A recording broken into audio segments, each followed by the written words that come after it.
everyone! I'm doing a review on the i3HR Smart Bracelet.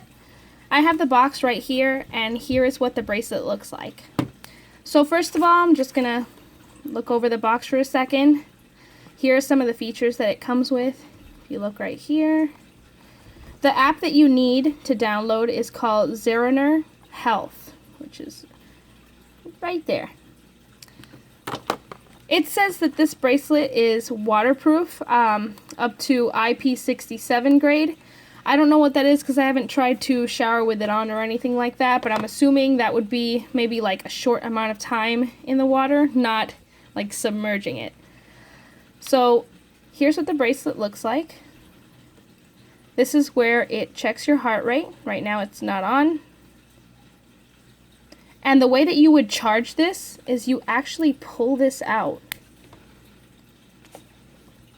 And you can easily plug this into any USB to charge. You can even put it into your computer to charge, which is really nice. I mean, compared to all the other smart bracelets and fitness bands that I have, it's the only one that's like that. So real quick, you're probably wondering why I have all of these out.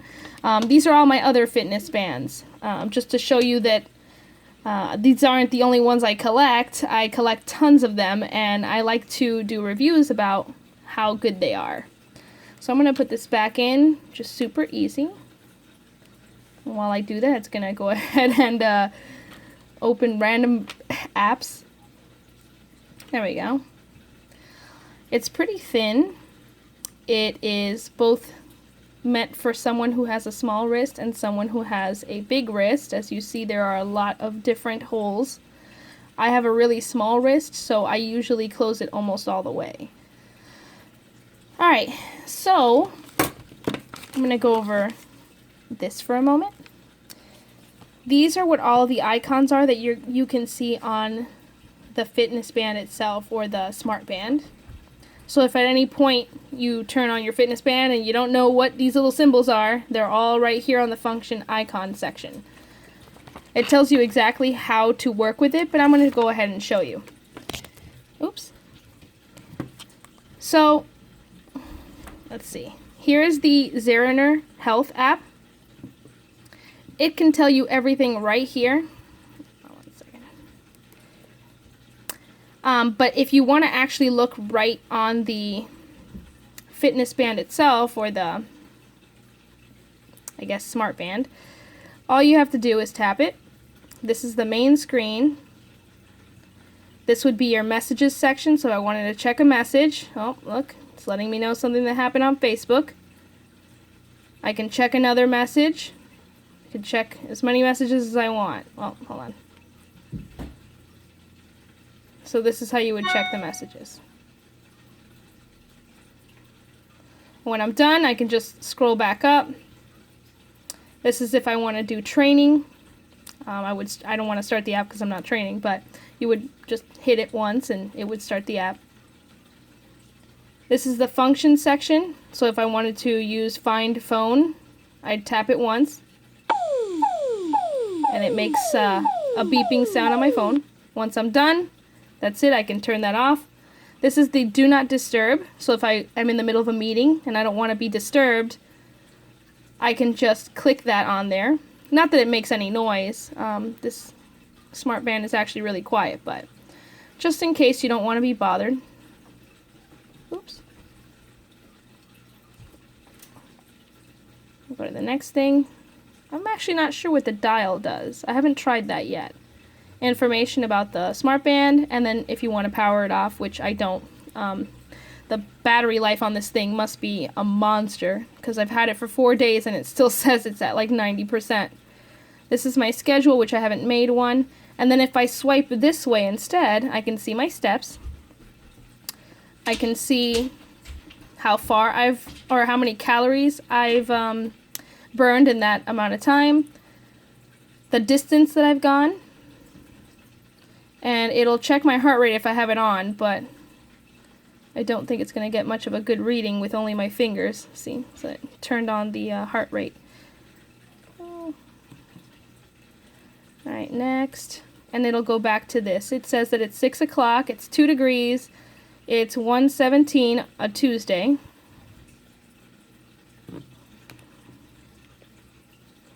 It says I'm on Bluetooth, that I have messages still, and this is my battery life. Now, back to the app. So here's the app. You can set alarms and schedules just by pressing the plus button up here, just like you would on a calendar on your phone, depending on if you want it to remind you on a certain date to do something or if you just want a regular alarm. Now, these are silent alarms. That means it's just going to buzz, which, by the way, will wake you up, trust me. And right here, it's telling me that I should be losing 3,577 calories, but I'm not. I've done a goal of 8,000 steps per day, Monday through Sunday, and all I have to do is walk. It can remind me, but I think I know how to walk. So if I wanted to add a sport, I can go down here and add any sport that I'd like that's on here. Basketball, soccer, volleyball, whichever things. There's a ton of different things on here. Let's see. Here are my steps for the day, which I had already mentioned. They were already on the smart band itself. If I want to see over time, I've only had this for a couple of days, but it'll show me all the distances and calories and so on for each day that I've had this, which hasn't been very long. Then it has a small amount right here so you can see it all together. I reached my goal today. I didn't reach it yesterday or the day before. If you go down to sleep, this is actually one of my favorite parts of this app, is that it actually tracks your sleep and lets you see it all here. So I went to bed at 12:40 and I woke up at 6:05. I actually woke up a couple minutes before that, but I didn't get out of bed probably till about 6:05. It says that I lack sleeping time. Well, I think I knew that. And it also, if you scroll like this, it tells you what times you were in deep sleep, what times you were in light sleep, and what time you were awake, which for me was right here. As I mentioned, I woke up before I actually got out of bed. I hit snooze a few times, sorry. And finally, if you go down to the bottom, this is the HR version, which means it does check your heart rate. It does it throughout the day without you having to tell it to do that. And here is my proof. So since 12 o'clock all the way to right about now, it has been checking my heart rate. Somewhere in the middle of the day I must have done something strenuous because it went into the 90s heart rate. It tells you exactly what those ranges mean. And if, let's say, you were doing something strenuous throughout the day, it would already start to recognize that you were having exercise, even if you don't set it on the smartwatch itself or the smart band. Which is really nice because sometimes certain ones don't check your heart rate, so it doesn't know that you're doing exercise, and if you don't tell it, it's not going to log it. Right over here, we have one more thing I wanted to mention. You can put all your information here and let it sync to Apple Health if you're using an iPhone like I am. You can also do other things like, one second. It's not working now. Oh, here we go. So you can do it as English units or international units. So it's up to you. I obviously would like to see pounds and inches because that's what we use here. And for some reason it's saying I'm 33, but I'm 32. So I must have done something wrong. And up here, don't know if I mentioned this, it tells you a score for the day. Depending on how much you sleep or how many steps you take, it'll give you a score for your day. If you don't get a lot of sleep, it lowers the score. There we go. Alright, so now what you guys really want to know. How does this add up to all of the other smart bands that I have here? Well, I gotta tell you, they all gave me different steps for the day. I had them on different hands, but I only have two hands, so this one said 8,317. This one said 7,798. I know it's really hard to read. Hold on. There we go. This one said that I took 9,585 steps. And finally, the Apple Watch said, oh, hold on a second, I didn't want it to do that. Said that I took 7,941. Now, considering that the Apple Watch is one of the most expensive ones that I have out, let's see, what was the difference? Hold on a second. I gotta act like I have it on.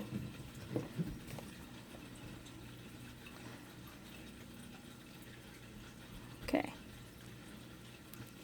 That's not too far off, right? And as for miles that I've walked, let's see. It says I walked 3.2 or 3.1. Again, pretty close considering that I paid $400 for this, and this was $35. This also says that I went 3.3 miles. So you see they're all in about the same range. They're never going to be exactly the same. This one says 3.1. So around 3.1 to 3.3.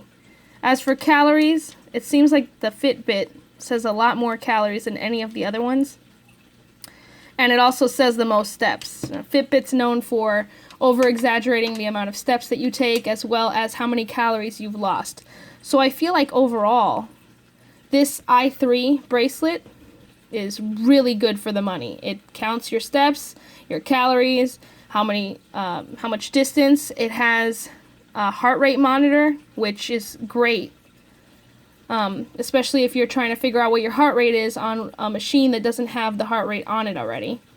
And it tells you weather. I mean, like, you can't ask for much more. The best thing about the messages on here is that it actually lets you read them right on here. I mean, like, how many different things do I have that don't tell me what the person is saying? It'll just tell me that someone messaged me, but it won't actually give me any of the information, so I have to take out my phone and check. It's really nice to have something that buzzes and lets you know that someone messaged you and lets you see what it is. Oh, here we go. Here are all the training activities, so I can log a run, for example. Just messing with it, and I saw that. I haven't used it for logging my exercise. I imagine that because it has a heart rate monitor that it would actually be excellent. So overall, I want to say that this is an excellent piece of $35 equipment, and that I am not sad that I got this, even though I have a bunch of other ones, and I'm going to be using this on a regular basis as well, along with all of my other smart and fitness bands. Thank you for watching, everyone.